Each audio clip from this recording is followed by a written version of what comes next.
this man I got abused by, and I'm still currently enduring the abuse from him because of his mistakes. You would imagine that if you test positive as a man and some woman gave it to you knowing that she was sick, that you would go and confront that lady. But instead, he punished me. He punished me for testing positive, for his sexual immorality, for his mistakes. And I started getting these nightmares where I was not an aged woman. I was still Karabo in my present state, but with so many wrinkles on my face, you guys. I looked like 25 years older. I looked 15 to 25 years older. And this guy would walk over me on some, whatever happened to your unaged look? Whatever happened to your African youth? Like, he was basically mocking me for looking younger than my age.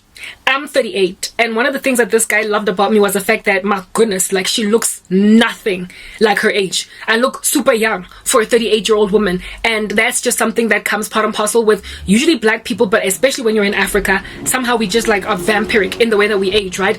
And this dude got drawn to my, I guess, longevic look.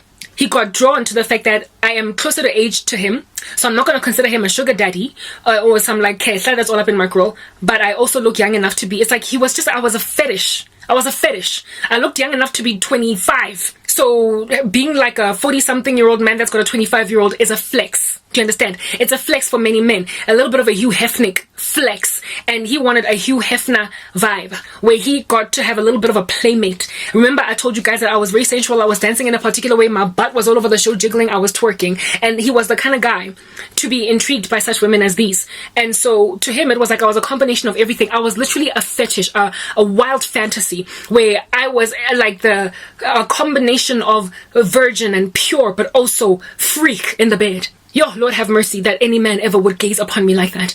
I was basically like the virgin in 50 Shades of Grey to this man. Yeah, I've seen the movie before. It's wild, it's dirty, it's nasty, okay?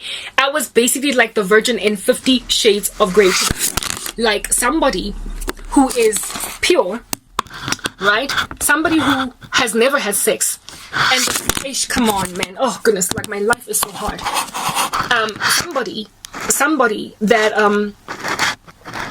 has never had sex, right, before, and the first time that she has sex is going to be in a very dirty, filthy, a man is fulfilling his pornographic fantasies on. That would have been my wedding night after 11 years of celibacy. I would have been getting grunted on by a man that would have just salivated after the fetishistic thing that he made out of me. I was a fantasy instead of a bride. I was not looked upon with any honor. I was like, to him, the kind of, woman to go and break her virginity on a porn set. It's how he embraced my sensuality, my sexuality, my femininity, and my godliness in one ecosystem. And I admit that I likely opened him up to that fantasy by uploading sensual content online and then on the other side preaching the gospel. It got me whipped like no man's business. I got whipped. And I came out of that whipping like with bruises on my face, basically bordering on being the 7 sons of Sceva. God, judged me for that, and I repented. The Father who loves me disciplined me, but he also rescued me from this man. However, not without a whip that he cracked all up in my grill. This Oki, the fantasies that he had, because he was as lascivious as he was, kind of sexually perverted. I also used to get quite a lot of understanding from the Lord that he sometimes masturbates outside of your dance videos, your exercise videos. And I was like, but God, he's saved. And God was like, well, first of all, you need to repent. But I'm also showing you that this man has no business being in your life. You are going to find yourself married to a womanizer that has veiled himself in the cloak of a godly man. And you are going to be miserable as a wife. Okay, fine. So time progresses. He's the one that ended up ghosting me. He passed me shit because I was asking too many questions. During the time of which I was like, but we need to pray about this. Fine. Eventually I overcame. I don't know how hard I cried. Like, I cried for this man loftily. Why? Because he had put demons in me. Not in me, but on me. Remember, love spell. I had feelings for him that were overwhelming. And when a person severs himself from you, when you still feel that way about them, it's going to be painful that you can't even talk to them. You can't see their face, blah, blah, blah. So I basically mourned for a season. I pined.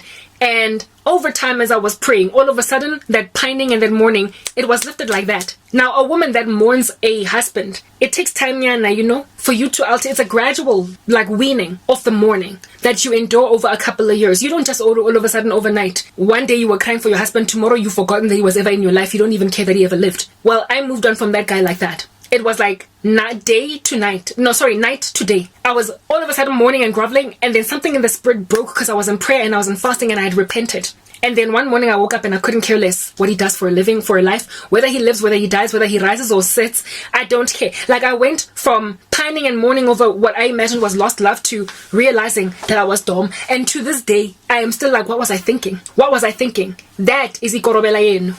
And that is how far it gets in a Christian's life. And even then, it wouldn't have worked on me if I wasn't compromised for a season. After his discovery of his HIV status and therefore his inability to ever be with me, hey, that's when the real war hit me. Initially, he slapped me with sorcery to make me capitulate, to compromise, to accept him for the way that he is. And then it became war. That's when I started getting nightmares of him shooting me multiple rounds, live rounds, into my body. Like, bah, bah, bah, bah. And I was waiting to die, but, I didn't.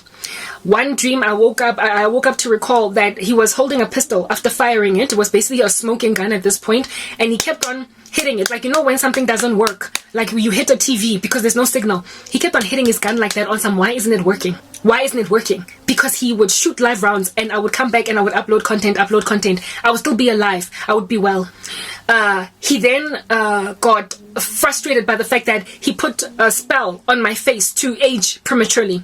And all I got were pimples. Like, I got pimples on my face, like I broke out into acne, and that I blame on hormonal stress, like stress and hormones, because I was going through a lot during the time when I was praying, right? And I also got dark circles under my eyes, and I was barely sleeping, and I was doing all night prayer, and that kind of made me look like I was aging. But as soon as I started sleeping properly again, my youth returned to me, and my acne, well, we are dealing with it, oxycodone, that's what's good, okay? So basically all he prospered to get was a little bit of post-inflammatory hyperpigmentation, but no visible signs of overnight aging. So the youthful African splendor that I've got, I still have it. And I had a dream where one of the videos that I uploaded with my face looking as youthful as it is, he clicked on it, opened it, and he was thrown back, like almost like a power, a wind, a force, threw him back in shock and in horror at how young I still look. And in that video, I was basically recovering from the acne that was on my face, and it was starting to go down, simmer down, and with it too, I was not aged. And he was like, but I put the spell on her. I put the spell on her. He quit trying to age me prematurely because he realized that there was a bit of an overreach, but what he did not stop trying to do was kill me. So here it is that I'm busy uploading content shorts. And remember, during the same time when, immediately after Sorry, him and I sort of broke up, I started to focus. Let's go to the next part.